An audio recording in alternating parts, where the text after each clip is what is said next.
जय जय जय जय शाश्वतम् आदिनाद ब्रह्म ओंकार शाश्वतम्। आज भगवान के विवाह की कथा है। आज के यजमान श्री रामानंद सिंह जी DIG स्टैम्प और विनय सिंह और सलेमपुर से आई हुई है माता जी।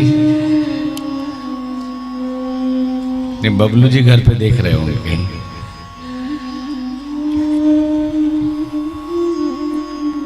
कल कथा वहां छोड़ी गई थी कि बगीचे में जनकपुर विश्वामित्र ऋषि के साथ राम लखन जी पहुंचे। विश्वामित्र मुनि आए हैं, समाचार मिथिलापति पाए। मिथिलापति को यह समाचार लगी, चरण वंदन किया, नमन किया और आशीर्वाद मिला। तभी दोनों राजकुमारों को देखा। कहते हैं इन्हीं विलों की अति अनुरागा, बरवस ब्रह्म सुख ही मन त्यागा। इनको देखकर इतना अनुराग है कि हमेशा वैराग में रहने वाला मेरा मन उस ब्रह्म के सुख को त्याग करके इन्हीं में लग जा रहा है। कौन है ये? किसी ऋषि कुल के बालक हैं या किसी राजा के पुत्र हैं? परिचय कराया।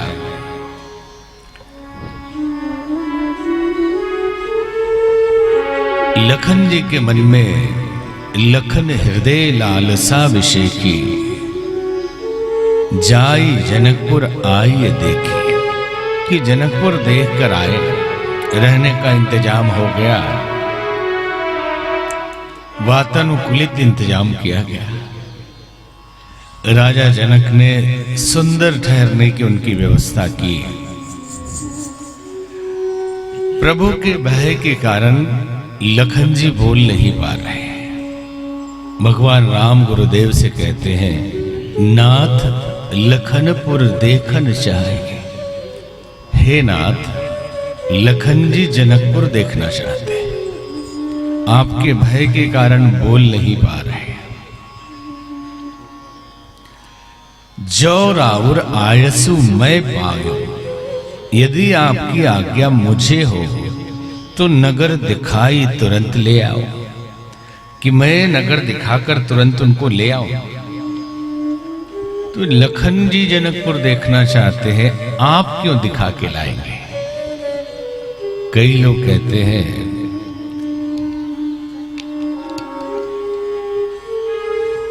कि भगवान कहते हैं कि मैं दिखाकर लाऊं। तो इसलिए कहते हैं कि जनकपुर लखन जी का देखा हुआ नहीं है। तो प्रश्न उठता है कि क्या इनका देखा हुआ है? इनका भी देखा हुआ नहीं। सच्चाई तो यह है कि भगवान जनकपुर वासियों को दर्शन देना चाहते हैं। और संत जन ये भी कहते हैं कि जनकपुरी सीता मैया की नगरी है। सीता की नगरी मतलब भक्ति की नगरी या शांति की नगरी। और भक्ति की नगरी में जाए जीव तो भगवान का साथ होना चाहिए। भगवान के साथ जाए तो भटकेगा नहीं। भक्ति भगवान के लिए की जाती है। भगवान कब हमसे दूर है? जिस प्रभु को पाना है, हम नहीं जानते कि वो हमारे करीब है। हम तो ये सोचते हैं कि हमें उन्हें पाना है, लेकिन वो हमेशा संरक्षण दिए रहते हैं। भक्ति के मार्ग पे जाए तो वो स्वयं साथ होते हैं, स्वयं मार्ग भी दिखाते हैं। उस नगरी में स्वयं खड़े रहते हैं और अपने तक स्वयं ही पहुंचाते हैं। भक्त को रास्ता कौन दिखाता है? ईश्वर स्वयं रास्ता दिखाते हैं। और यहां जीव के प्रतीक लखन जी हैं। भक्ति की नगरी में जाना है। भगवान स्वयं गुरु से कहते हैं कि मैं उन्हें नगर ले जाऊंगा, अर्थात भक्ति के सारे मार्ग मैं बताऊंगा और उस नगरी से पार ले जाकर लक्ष्य तक पहुंचाऊंगा। जाते हैं दोनों नगर भ्रमण करने के लिए। नगर तो बड़ा सुंदर है ही, लेकिन नगर से सुंदर ये दोनों हैं जो गए हैं। ये दोनों राजकुमार सिर पे सुंदर मुकुट है, कंधे पे धनुष बाण, जनेऊ पहने हुए हैं, पीत वस्त्र है, पंखुड़ी जैसे होठ है, टमाटर जैसे गाल है, कमल जैसी आंखें हैं। नगरवासी ब्राह्मण, सृष्टि, वणिक, बाल, ब्रह्मचारी, बटुक, गृहस्थी, जो लोग नगर में है वो सब प्रभु के दर्शन करके स्तंभित है। स्तंभित मतलब जो जहां जैसे वैसे ही रुक गया और निहारे ही जा रहे हैं, आनंद लिए जा रहे हैं। मन में प्रश्न उठता है कि इतना सुंदर कौन है। छोटे छोटे बालक जाकर छू के देखते हैं कि क्या ये सचमुच के है।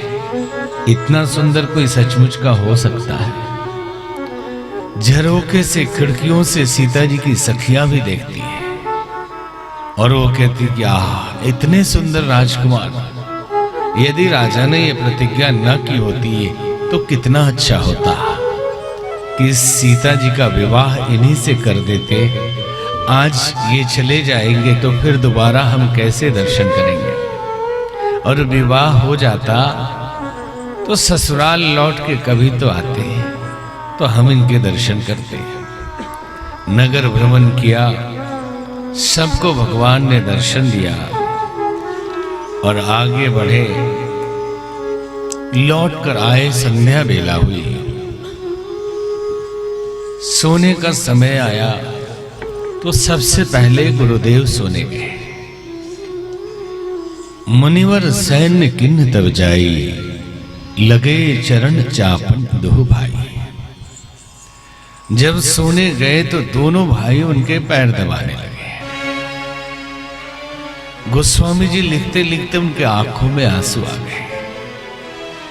लिखा, मुनिवर सैन किन्न तब जाई, लगे चरण चापन दो भाई। और आगे लिखते हैं कि जिनके चरण सरोरुह लागे, जिनके चरणों को पाने के लिए करत विविध जप जोग विरागी। भिन्न भिन्न प्रकार के योग और साधना बैरागी लोग, तपस्वी लोग करते हैं जिन चरणों के लिए, आज वही प्रभु अपने गुरुदेव के चरण दबा रहे हैं। भारतीय संस्कृति में गुरु परंपरा बड़ी अद्भुत परंपरा है।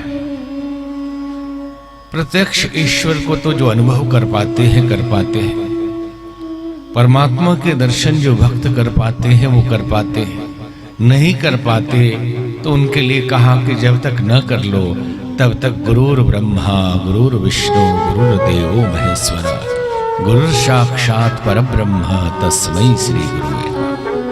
गुरु ही आपके लिए साक्षात परब्रह्म है। निराकार परब्रह्म को तो आप कब पाएंगे वो भी समय आएगा, परंतु अभी तो साक्षात परब्रह्म है जिससे आप बातें कर सकते हैं, जिससे लड़ सकते हैं, जिसको दुखड़ा सुना सकते हैं, जिससे पूछ सकते हैं, जिसको छू सकते हैं, वो आपके गुरु हैं।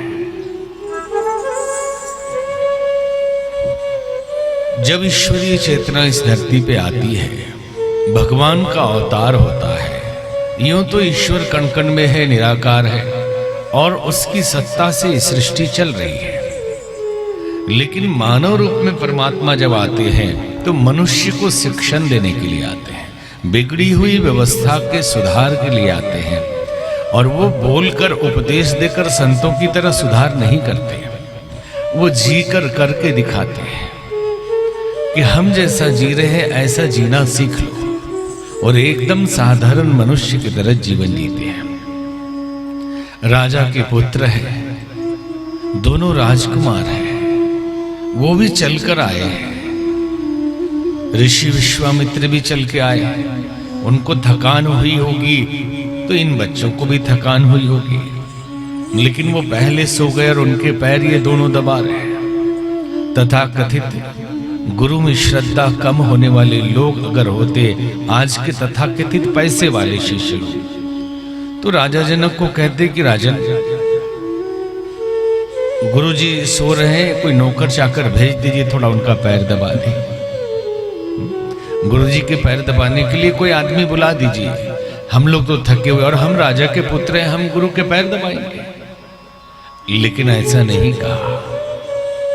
मुनिवर सन किए जब जाए, लगे चरण चापन दुह भाई। दोनों भाई भगवान स्वयं अपने आचरण से शिक्षा दे रहे हैं कि गुरु की महिमा क्या है। आज गुरु दीक्षा यहां हुई काफी लोगों की, और बच्चे कुछ लोग आने लगे, उनको कल के लिए कहा गया। कई लोगों के मन में प्रश्न ये उठ रहा था कि ये कथा करा कौन रहा है। हमने इस पे ध्यान नहीं दिया कि इसका भी जवाब देना जरूरी है कि ये शाश्वतम परिवार क्या है, ये कौन लोग हैं। या तो कोई है नहीं, वास्तव में ये हमारी खुद की ही संस्था है। ये कथा हमारी ही संस्था करा रही है, और जिसमें कुछ शिष्य जो यहाँ के हैं वो मिलजुल के, और महिलाओं का यहाँ का सहयोग है। क्योंकि अनजाने में कई बार नहीं समझ में आता, बोले कि महिलाएं लगी हैं तो ये शाश्वत परिवार कहां से आ गया, ये कौन है। तो जो ना समझ पाए हो वो समझ ले कि कथावाचक कहीं भी कथा करने जाते हैं तो मोटा दक्षिणा लेते हैं, और ये कथा दक्षिणा वाली नहीं है। ये संस्था हमारी ही है, और हमारी ही संस्था के जुड़े हुए जो लखनऊ के शिष्य हैं और इस कॉलोनी की महिलाएं आसपास की, उनके सहयोग से ये कथा हो रही है। तो जो महिलाओं को भी कंफ्यूजन हो कि कौन है, क्या है शाश्वत परिवार, जो लोग हमारे साथ जुड़े हुए, ये संगठन 35 देशों में है, और इसका हेडक्वार्टर हरिद्वार और मॉरिशस है। तो अपनी ही संस्था के द्वारा हो रहा है, किसी यजमान के द्वारा नहीं कि बुला के वो दक्षिणा देंगे हमको और हम कथा सुना के चले जाएं। ये खुद की हुई कथा है, संस्था अपने तरफ से कर रही है। सहयोग यहाँ के कॉलोनी की महिलाएं, पुरुष और जो अपने शिष्य लोग हैं उनका है। तो कोई भ्रम में ना रहे। तो यहाँ सुनाई जा रही थी कि गुरुदेव के चरण दबाए। आज सुबह भी हम बता रहे थे कि गुरु गीता एक ऐसा ग्रंथ है जिसमें गुरु महिमा का गान किया गया है। भारतीय संस्कृति में जितने भी ग्रंथ हैं, तंत्र मंत्र यंत्र जो भी ग्रंथ है और जितने पुराण हैं, ये सारे ग्रंथ भगवान शिव जी के द्वारा बोले गए हैं और मैया पार्वती जी के द्वारा सुना गया। ये राम कथा भी आप शंकर भगवान के मुख से सुन रहे हैं और पार्वती जी सुन रही है। भागवत कथा भी शिव जी ने सुनाया, पार्वती जी ने सुना। तो उसका सार गुरु गीता में है, और गुरु गीता स्कंद पुराण का आखिरी भाग है। तो दीक्षा के समय हमने कुछ संकेत किया, तो अभी प्रसंग ऐसा आ गया, हम इच्छा हुई कि वो बात आपको बता दें। पार्वती जी ने गुरु गीता में शंकर भगवान से पूछा कि हे महादेव, जितने भी शास्त्र हैं सब आपने मुझे सुनाया, और मेरे मन में असमंजस ये है कि जब शिव पुराण आपने सुनाया तो अपनी महिमा बता दी, जब विष्णु पुराण सुनाया तो विष्णु जी की महिमा बता दी, गरुड़ पुराण सुनाया तो किसी और की महिमा बता दी, देवी भागवत सुनाई तो मेरी महिमा बता दी। इतने 33 कोटि देवताओं में से किसको कौन पूजे, बड़ा भारी असमंजस है। जिस पुराण को पढ़े तो लगता यही देवता ठीक है, और 18 पुराण में 18 प्रकार के भगवान तो यही मिल गए हैं, और 33 कोटि है। और आज के जमाने में टेलीविजन का जमाना है, रात को अगर टेलीविजन खोलें तो ज्योतिषी जी बैठे रहेंगे। ज्योतिष एक विज्ञान है, उस पर हम कोई कटाक्ष नहीं कर रहे हैं, लेकिन जरूर बताएंगे मंगलवार को ये मंत्र करिए, बुधवार को ये मंत्र करिए, शुक्रवार को ये मंत्र करिए। तो कितना करते रहे, कब नौकरी में जाए, कब पड़ोसियों का ख्याल करें, कब रिश्तेदारों की शादी में जाए, कोई हॉस्पिटल में भर्ती है उसको देखने जाए, या अपने स्वास्थ्य को संभाले, अपना व्यापार संभाले, मंत्र ही करते रहे। कितने टाइप का मंत्र करेंगे? तो पूछा पार्वती ने जी ने कि क्या क्या करें, बड़ी असमंजस है। तो शंकर भगवान ने कहा देवी मैं गुप्त विद्या आपको बता रहा हूं, जो योग्य पात्र को ही बताया जाना चाहिए। तो बोली क्या है? गुरुर ब्रह्मा गुरुर्विष्णु गुरुर्देवो महेश्वर, गुरुर साक्षात परब्रह्म तस्मै श्री गुरुवे नमः। ये गुरु ही सब कुछ है। तो उन्होंने कहा ये सब तो ठीक है, आप मुझे बताइए मंत्र कौन सा जपना चाहिए, किस देवता का मंत्र जपे? तो हम तो कहते हैं कि गुरु जी जो बताए वो मंत्र जपिए, लेकिन शंकर भगवान बहुत एक निष्ठ है। वो कहते नहीं, मंत्र मूलम गुरुर वाक्यम, गुरु ने जो बोल दिया वही आपके लिए मंत्र है। अब राम मंत्र दिया, कृष्ण मंत्र दिया, गायत्री मंत्र दिया, क्या दिया ये इंपॉर्टेंट नहीं है, ये महत्वपूर्ण नहीं है, जो दिया। और ये नहीं कहा कि मंत्र मूलम गुरुर शब्दम, बोले मंत्र मूलम गुरुर वाक्यम।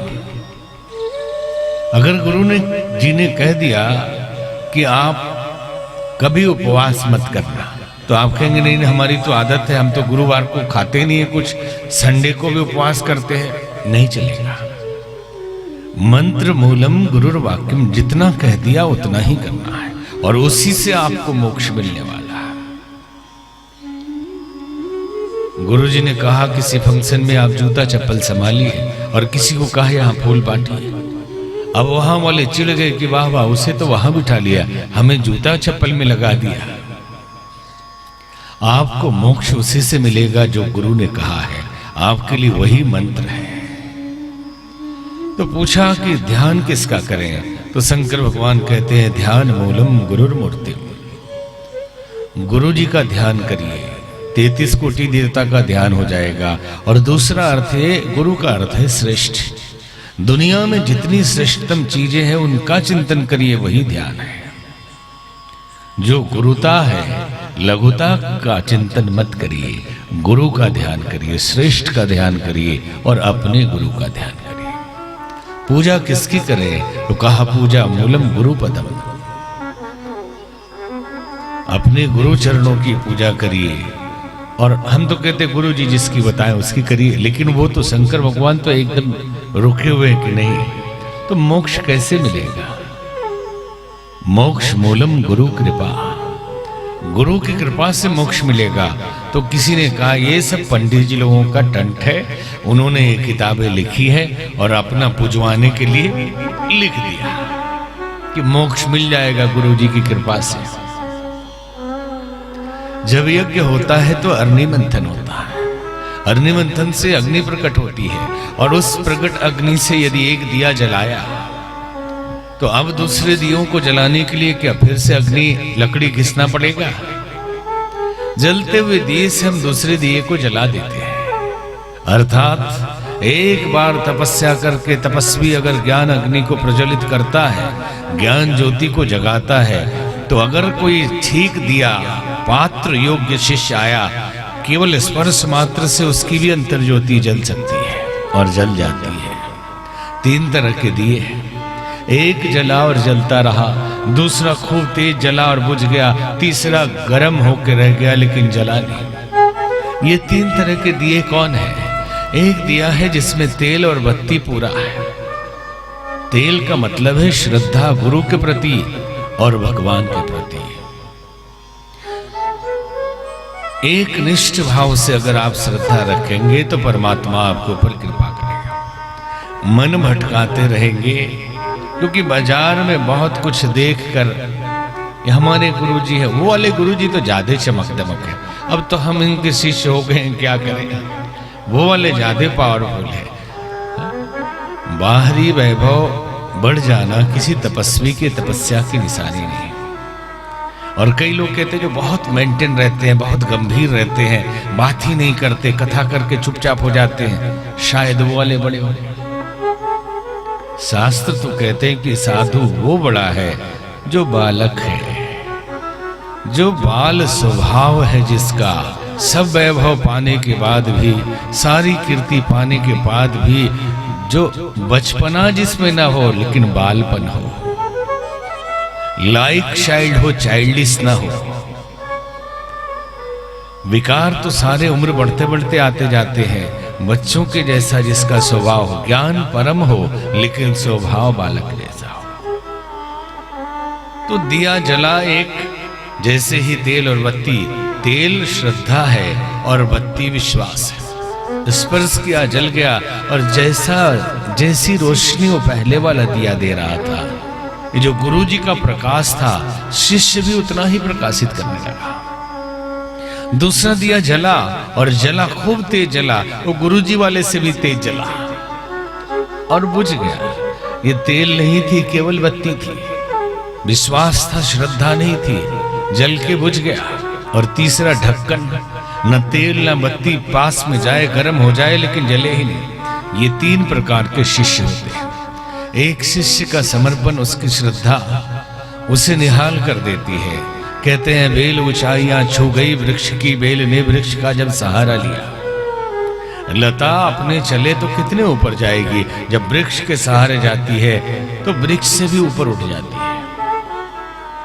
नरेंद्र कभी विवेकानंद न बन पाते अगर स्वामी रामकृष्ण परमहंस का सहारा न मिलता, और कभी भी छत्रसाल न बनते प्राणनाथ का साथ न होता, या छत्रपति शिवाजी कभी न बनते समर्थ गुरु रामदास का साथ न होता। रामानंद की कृपा हुई तो कबीर और रैदास हुए, रैदास की कृपा हुई तो मीरा हुई, मच्छिंद्रनाथ की दत्तात्रेय प्रभु की कृपा हुई तो मत्स्येंद्रनाथ हुए, और मत्स्येंद्रनाथ की कृपा हुई तो गोरखनाथ हुए।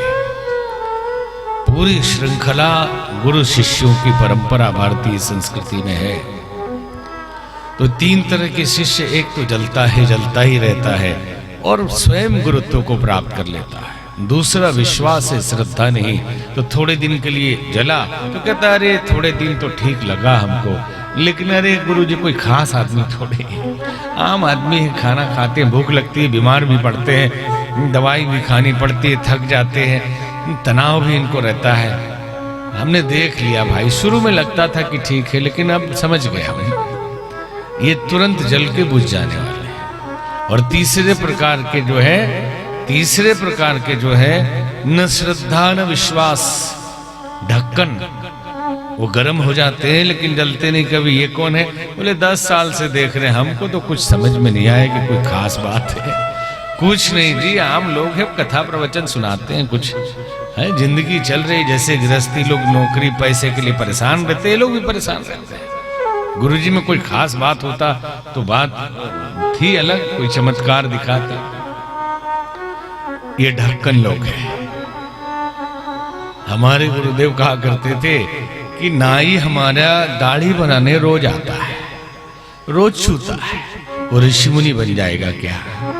कि संत दर्श करने से ऋषि मुनि बन जाते हैं? श्रद्धा चाहिए उसके लिए, समर्पण चाहिए उसके लिए, दरवाजा खुलेगा ही नहीं। सूर्य उगकर भी भला क्या हित करेगा, आंख पर पट्टी अगर हम बांध बैठे।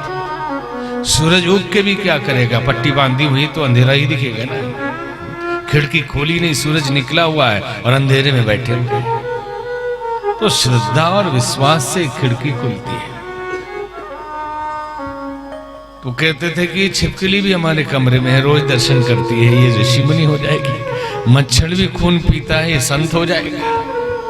नहीं होगा। तो कथा का प्रसंग ये चल रहा था कि मोक्ष मूलम गुरु कृपा, गुरु की कृपा से ही मोक्ष मिलेगा, चाहे तपस्या कितनी भी कर लेंगे। और कुछ भी तपस्या न करो, पात्रता विकसित करो और गुरु की कृपा हो जाए तो जो चाहते हैं वो सब मिल जाएगा। पात्र बहुत छोटे दिखते हैं, पावस की रसधार की सेतु। आज बेचैन है स्वर्ग की शक्तियां, ऐ मनुष्य तुम उठो, दिव्य अनुदान लो, लेकिन बर्तन में छेद है। जो डाले सब गिर जाता है। बोले 3 साल हो गया अभी तक कुछ मिला नहीं। अरे बर्तन चेक कर लो, पूरा ही जाली लेके घूम रहे हो। तो कुछ बोले नहीं ठीक है, लेकिन उल्टा लिए घूम रहे हो, पेंदी पे क्या दिया जाएगा, सीधा कर लो जरा उसको, तब तो उसमें मिल जाए। ईश्वर अनुदानों की वर्षा सतत करता रहता है, लेकिन हमारी पात्रता के अभाव में हम उसे ले नहीं पाते हैं। गुरुओं की कृपा भी होती है तो भेद करते हैं लोग कि उनको मिल गया हमको नहीं।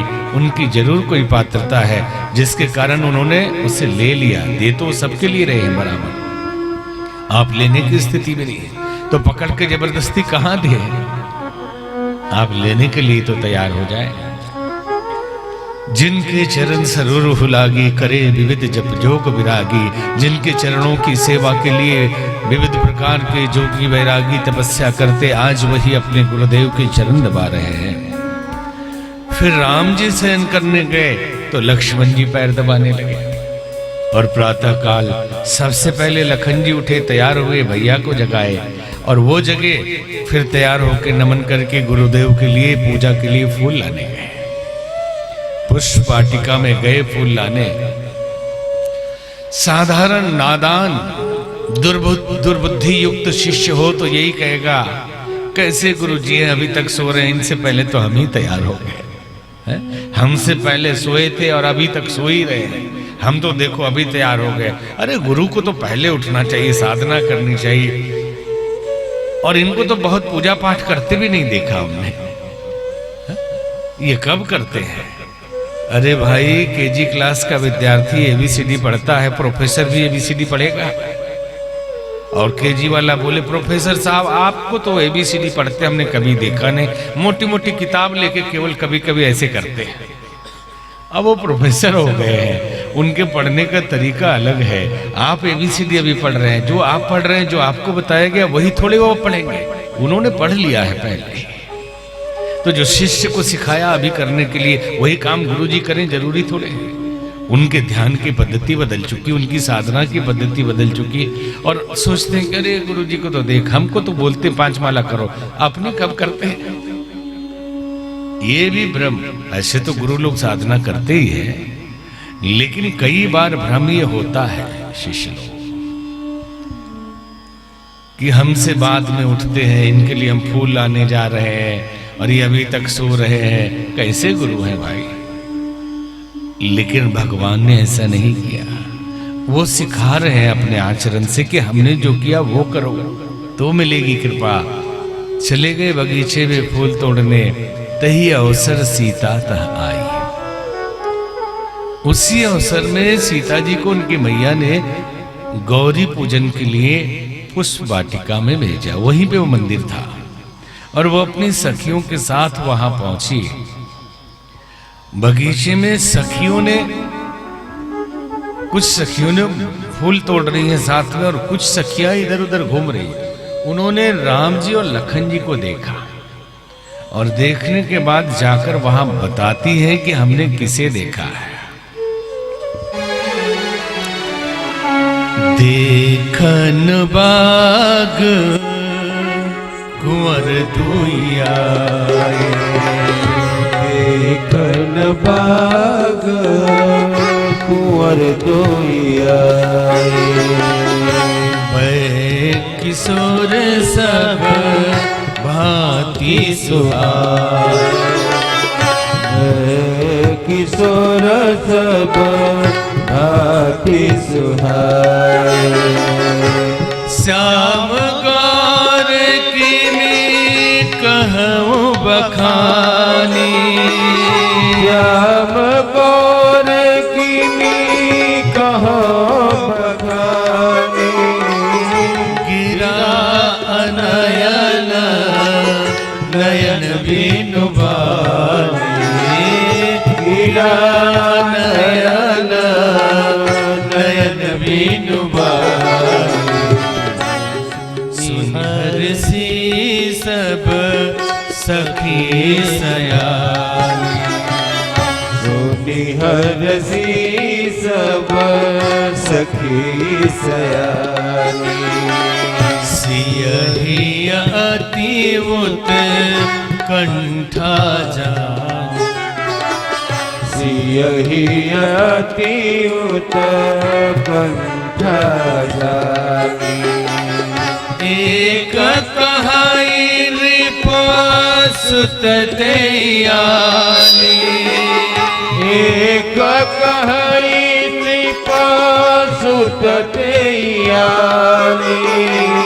सुने जे मुनि संग आए काली। सुने जे मुनि संग आए काली।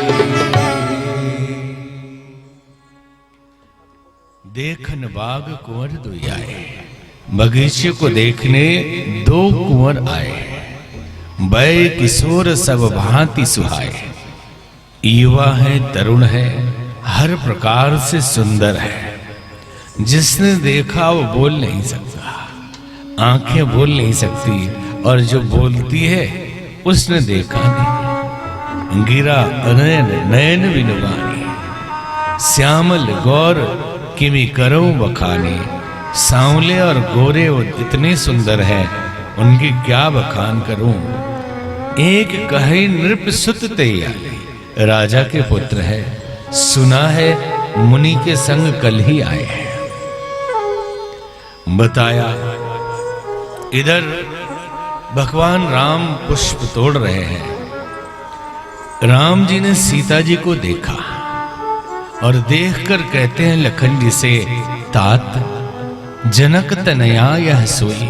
हे तात, जनक जी की कन्या यही है। धनुष यज्ञ यही कारण हो। ये धनुष यज्ञ जिसके कारण हो रहा है, ये वही कन्या है। जासु विलोकी अलौकिक शोभा। सहज पुनीत मोर मन क्षोभा। जिसकी अलौकिक शोभा देखकर सहज और पवित्र मेरे मन में क्षोभ उत्पन्न हो गया। अब इसे समझिएगा आप कि क्षोभ उत्पन्न होगा कहीं भी। क्षोभ का मतलब है कि शांत जल में तरंग उत्पन्न होना। वो सहज कैसे होगा? क्षोभ का मतलब असहज। सहज तो जो शांत तालाब हो वो सहज है, और अगर क्षोभ उत्पन्न कर दिया जाए, तरंग उत्पन्न कर दिया जाए तो असहज हो जाएगा। लेकिन बोल रहे हैं कि सहज पुनीत पवित्र मोर मन क्षोभा। मन के चित्त के धरातल पर पवित्र भी है और क्षोभ भी है और सहजता भी है, असहजता नहीं है। तो शोभा कौन सी देखी कि ये क्षोभ उत्पन्न हो गया? बोले अलौकिक शोभा। लौकिक और अलौकिक का फर्क समझ लेना चाहिए। लौकिक का मतलब है नाशवान, संसारिक, और अलौकिक मतलब इस लोक का, इस लोक का ना हो, इस दुनिया का ना हो, बाहर का हो। लौकिक का मतलब है कि ऊपर की लिपाई पुताई, मेकअप करके आए, थोड़ी बरसात हो जाए, बस हो गया, जैसे थे वैसे दिखने लगेंगे। एक जज साहब किसी यज्ञ में हमारे यजमान थे। जज साहब अकेले आए, पत्नी नहीं आई। हमने पूछा अकेले कैसे यजमान बनेंगे? पत्नी अर्धांगिनी नहीं आई आपकी? तो बोले क्या बताऊं बाबा, आप नहीं समझेंगे। हमने कहा आप बताइए, हम समझेंगे। बोले क्या समझेंगे आप? हम क्या आप समझाइए। बूंदाबांदी हो गई तो रास्ते से लौट गई। हमने कहा बूंदाबांदी से आपकी पत्नी के यज्ञ में आने से क्या लेना देना? बोले सीधे ब्यूटी पार्लर से आ रही थी, 3 घंटे तो लगे थे वहां मेकअप कराने में, और बरसात हो गई तो असली रूप में आ गई तो लौटना पड़ा। अब फिर 3 घंटे लगेंगे उसे, इसलिए वो आ नहीं सकती। तो ये लौकिक शोभा है जो बूंदाबांदी में मिट जाए। ये लौकिक शोभा है जो बुखार लग जाए 4-5 दिन तो फिर उसमें भी उतर जाए चेहरा और चेहरे का रंग बदल जाए। ये लौकिक शोभा है। अलौकिक शोभा कभी मिटती नहीं। अलौकिक हमेशा एक जैसी रहती है। जनकपुर की एक घटना है कि जनकपुर में एक बहुत विद्वान ब्राह्मण रहा करते थे और जनकपुर के सबसे बड़े विद्वान थे। एक दिन अपने विद्यार्थियों को पाठ पढ़ा रहे थे। अहम ब्रह्मास्मि शिवोहम सच्चिदानंदोहम अयम आत्मा ब्रह्म तत्वमसि सोहम। तभी एक आवाज आई, पिताश्री नयम आत्मा प्रवचनेन लभ्या। आत्मा का लाभ केवल प्रवचन करने और सुनने से नहीं होता, उसके लिए अनुभव चाहिए, उस ज्ञान की अनुभूति चाहिए। केवल बोलने से अहम ब्रह्मास्मि नहीं होता। अब अहम ब्रह्मास्मि तो बोलते हैं लोग। अब एक बाबा जी ट्रेन में जा रहे थे, जैसे अभी भी लोग हम लोगों से पूछते हैं कि आपका तो फ्लाइट में भी टिकट नहीं लगता होगा। हम कहना कहीं नहीं लगता, सब फ्री है। लोग सोचते हैं कि संतों के लिए सब फ्री है। तो पहले के जमाने में जनरल कोटे में, जनरल वार्ड में, ट्रेन में संत लोग फ्री चढ़ जाते थे, अभी भी चढ़ जाते होंगे। तो रिजर्वेशन बुग्गी में एक साधु चढ़ गए। टीटी ने पूछा टिकट, तो बोले कैसा टिकट? तो बोले जो यात्रा कर रहे हैं उसका टिकट। तो उन्होंने कहा कौन आता है कौन जाता है, सब माया है, अहम ब्रह्मास्मि। तो टीटी ने एक झापड़ मारा, बोले साधु का अपमान करते हो, हिंदू हो के साधु का अपमान करते हो। तो टीटी कहता है किसने मारा किसको मारा, सब माया है, अहम ब्रह्मास्मि। तो ऐसे अहम ब्रह्मास्मि बोलना अलग बात है, लेकिन अहम ब्रह्मास्मि का अनुभव होना चाहिए। ये आवाज आई कि नयम आत्मा प्रवचनेन लभ्या। प्रवचन का प्रभाव बढ़ता है, सात्विकता बढ़ती है, चिंतन में सुधार होता है, व्यक्तित्व में परिवर्तन आता है। लेकिन आत्म कल्याण उस प्रवचन में सुने हुए चीजों के अनुसंधान और अनुभव से ही होता है, केवल सुनने से नहीं। अन्यथा प्रवचन करते रहिए, जो प्रवचन किया जा रहा है क्या उसका अनुभव है या किताबों से पढ़ के किया जा रहा है? उधारी, जैसे एक संत कहते थे कि आज के तथा कथित पढ़े लिखे लोग कैसे हैं, वैसे ही जैसे खाना खाया और उल्टी कर दिया। एमए के विद्यार्थी को उसी परीक्षा में अगले साल बिठा दीजिए और वही प्रश्न पत्र दे दीजिए, फेल हो जाएगा, क्योंकि वो रट के गया था और जाके उल्टी करके आ गया। शरीर में तो उसके है ही नहीं वो ज्ञान। अगर वही क्वेश्चन दे दीजिए तो लिख नहीं पाएगा, एक साल के बाद फेल हो जाएगा। तो अनुभव में आना चाहिए। अब जनकपुर के सबसे बड़े ज्ञानी को किसी ने ज्ञान की चुनौती दे दी, नाराज हो गए। किसकी हिम्मत हुई जो मुझे ये चुनौती दी? तो पिताश्री, मैं आपका पुत्र मां के गर्भ से बोल रहा हूं, मां के गर्भ से बोल रहा हूं। नाराजगी में, क्रोध में कई बार विवेक काम नहीं करता, कई बार क्या कभी काम नहीं करता। क्रोध में विवेक कभी नहीं होता। क्रोधित हो गए, ज्ञान का अहंकार था। जनकपुर के सबसे बड़े ज्ञानी थे, उन्होंने श्राप दिया कि मैं श्राप देता हूं, मेरे पुत्र होकर मेरे ज्ञान को चुनौती देते हो। श्राप देता हूं कि 8 जगह से तेरे अंग टेढ़े हो जाएंगे। अब मां ने सुना तो कहने लगी, अरे अपना ही बेटा ज्ञानी है, कुछ प्रश्न कर रहा है तो कौन सी गलती कर दी और आपने ये श्राप दे दिया। अब इसके श्राप मुक्ति का उपाय बताइए। उन्होंने कहा, इसने मेरे ज्ञान को चुनौती दी है और जिस दिन कोई मुझे हरा दे ज्ञान में और उसे ये हरा दे, तब इसके 8 अंग सीधे हो जाएंगे। बेटा पैदा हुआ ज्ञानी, 8 अंग से टेढ़ा होने के कारण अष्टावक्र नाम पड़ गया। अष्टावक्र 12 साल के हो गए, इंतजार करते रहे, शास्त्रार्थ होते थे, सबको उनके पिता हरा देते थे कि किसी दिन मेरे पिता हार जाए। कि हे प्रभु, किसी दिन मेरे पिता किसी से हार जाए और मैं उसको हरा दूं ताकि मेरे अंग ठीक हो जाए। लेकिन कोई हरा नहीं पाता था उनके पिता को। बहुत बड़े ज्ञानी थे। एक दिन खबर लगी कि बंदिन नामक किसी ब्राह्मण, आप बैठ जाओ ना एक जगह, छोड़ दो, ऐसा मत करो, उधर ध्यान जाता है, उसमें उसी में रहने दो। बोली राजा रामचंद्र भगवान की जय। जय।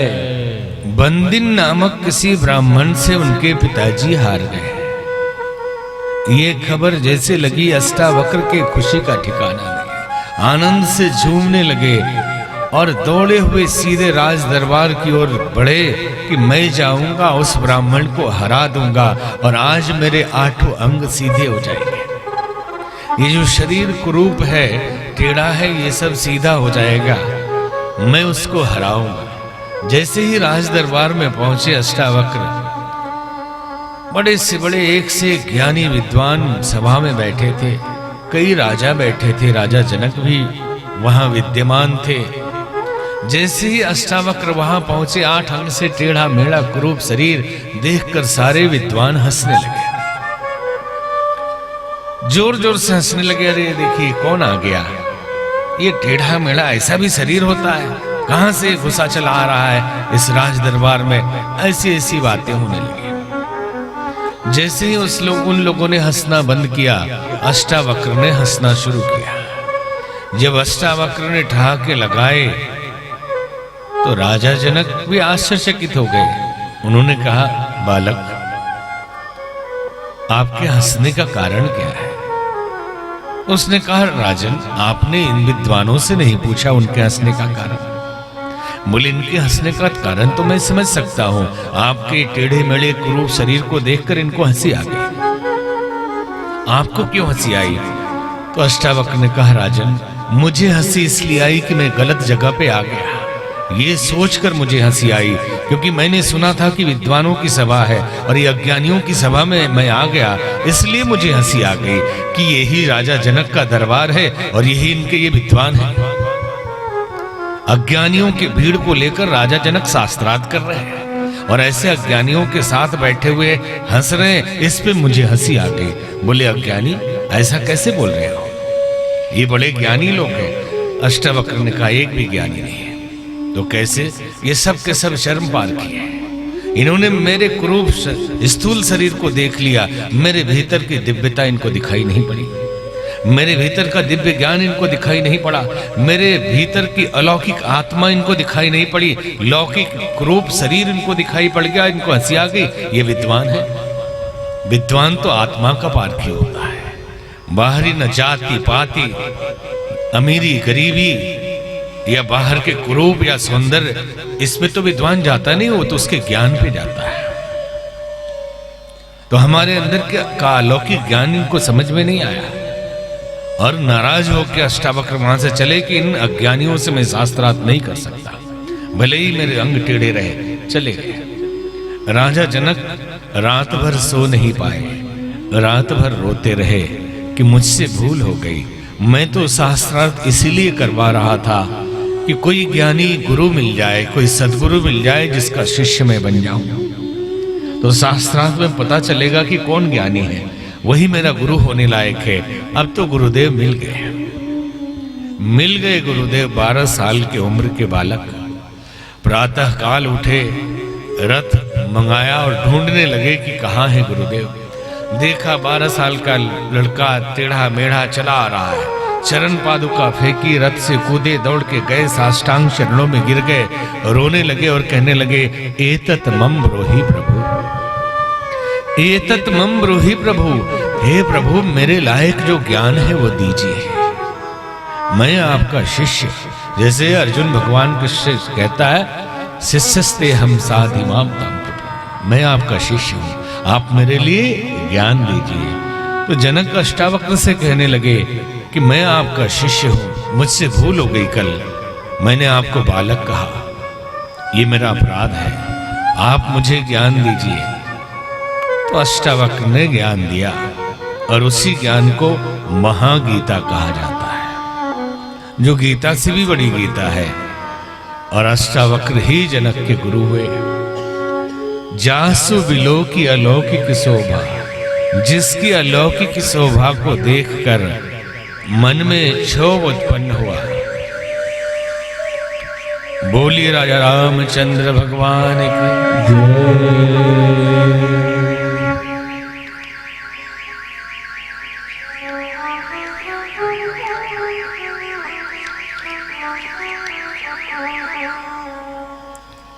जासु विलो की अलौकिक शोभा, सहज पुनीत मोर मंचोभा। अभी सीता जी ने राम जी को नहीं देखा। लता झुरमुट तरह तरह के फूल खिले हैं उस बगीचे में। लताओं के बीच से फूल तोड़ते हुए भगवान थोड़ा सा उठाया और वहां प्रकट हुए। लता भवन ते प्रगट भये, तेहि अवसर दुहा, निकसे जन जन विमल विधु, जलद पटल बिलगा। लताओं के बीच से दोनों भाई निकले और उनके चेहरे पे पसीने की बूंदें थी। सीता मैया ने देखा और मन में ये विचार करती है कि पुष्प तोड़ने से जिनके चेहरे पे पसीना आ जाए वो धनुष कैसे तोड़ेगा। ये इतने कोमल है कि फूल तोड़ने से भी पसीना आ रहा है, तो धनुष तोड़ना तो बड़ा मुश्किल है।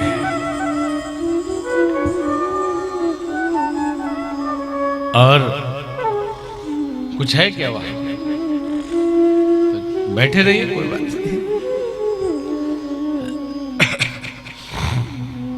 बोलिए राजा रामचंद्र भगवान की जय। सीता जी ने राम जी को देखा, आंखें बंद कर ली। आंखें बंद कर ली तो सखिया कहती है कि आंख खोल के देखो कितने सुंदर है। और सीता जी कहना चाहती है मानो कि परमात्मा के दर्शन इन स्थूल नेत्रों से कभी नहीं होते। उसके लिए अंतर्चक्षु की ही जरूरत पड़ती है। जब तक संसार दिखता रहेगा तब तक भगवान नहीं दिखेंगे। जब पूरे संसार का लोप हो तो भगवान दिखेंगे। श्री अरविंदो कहा करते थे कि हम प्राणिक और मानसिक स्तर पे इतने उलझे रहते हैं कि अंतर की आवाज कभी सुन नहीं पाते।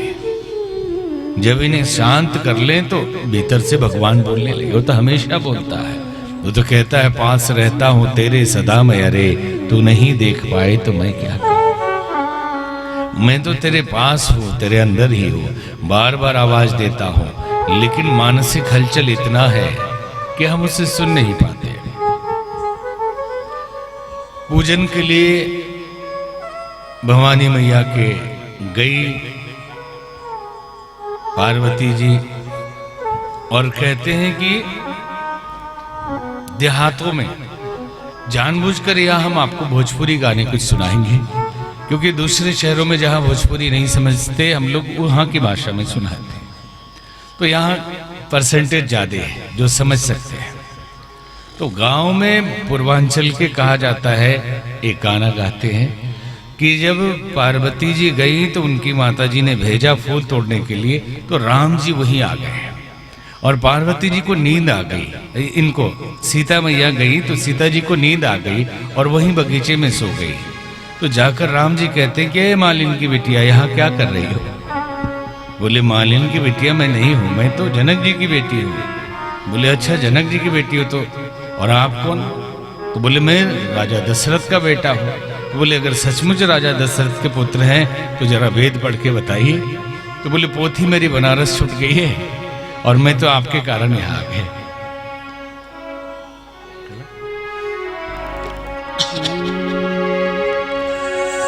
बाबा के दुलारी बेटी जानकी बेटी है, बाबा के दुलारी बेटी जानकी बेटी है।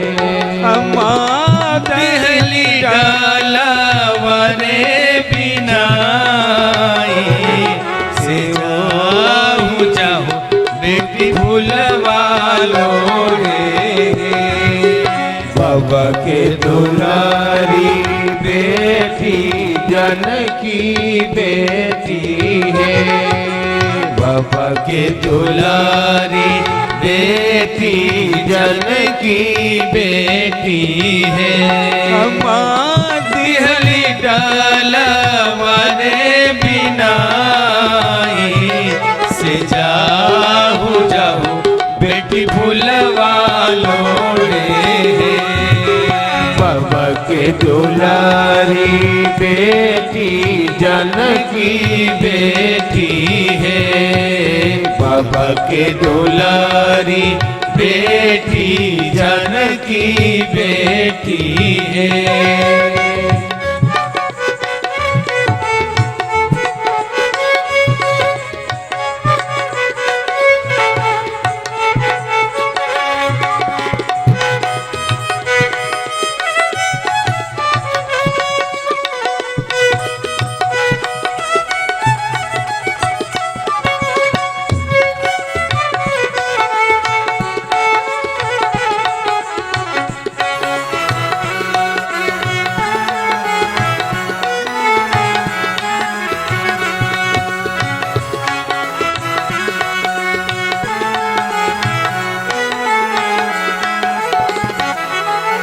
फूलवा लोढ़ात बेटी अलसाई गईली है। फूलवा लोढ़ात बेटी अलसाई गईली है। सुते बेटियां चरने बिछाए से ओही गिरजा फुलवरिए भीतर आए। बाबा के दुलारी बेटी जानकी बेटी है। बाबा के दुलारी बेटी जानकी बेटी है।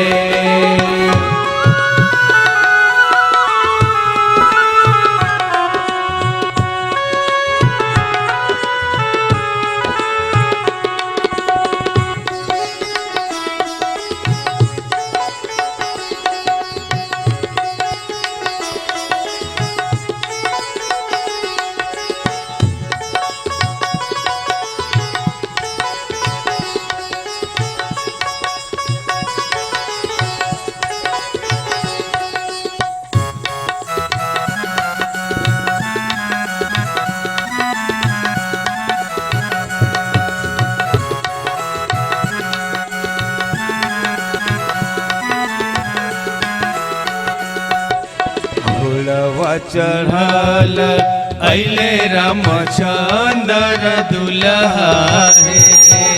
फूलवा चढ़ल अइले रामचंद्र दुल्हा है। ऊपर से डमरू रे बजाई से जागू जागू मलहोरी ने बिटिया है। बाबा के दुलारी बेटी जानकी बेटी है। बाबा के दुलारी बेटी जानकी बेटी है।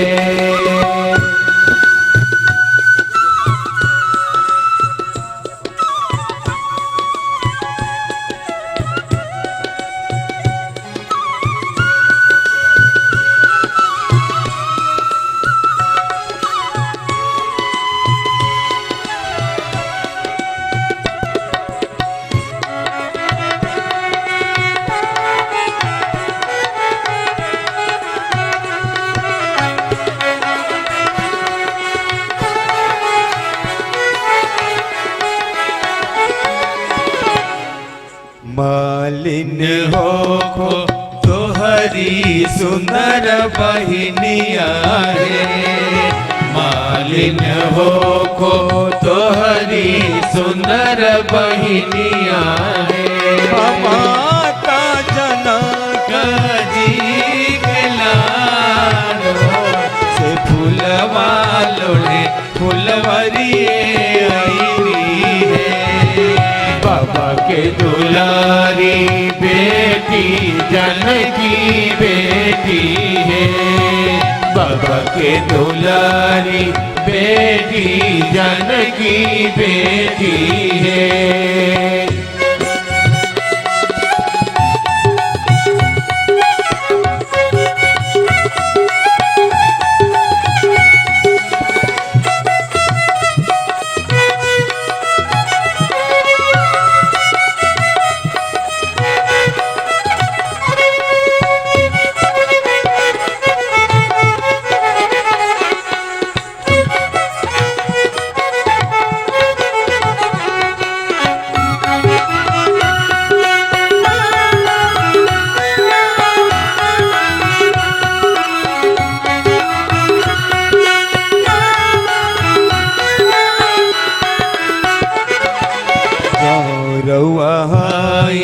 श्री जनक जी के लिया है, रउआ भाई श्री जनक जी के बिटिया है।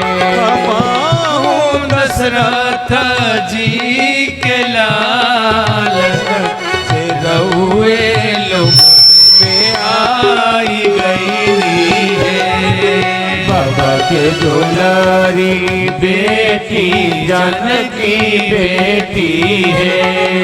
बाबा के दुलारी बेटी जानकी बेटी है।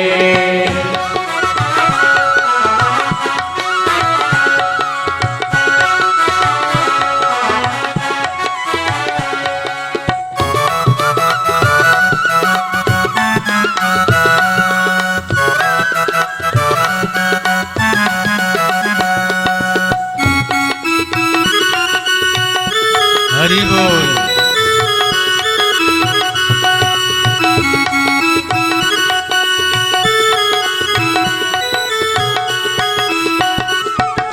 जो रउआ श्री दशरथ जी के ललना है, जो रउआ श्री दशरथ जी के ललना है। मोरे आगे पोथी अरे उचारी से ही गिरजा फुलवरी वितरा है। बाबा के दुलारी बेटी जानकी बेटी है। बाबा के दुलारी बेटी जानकी बेटी है।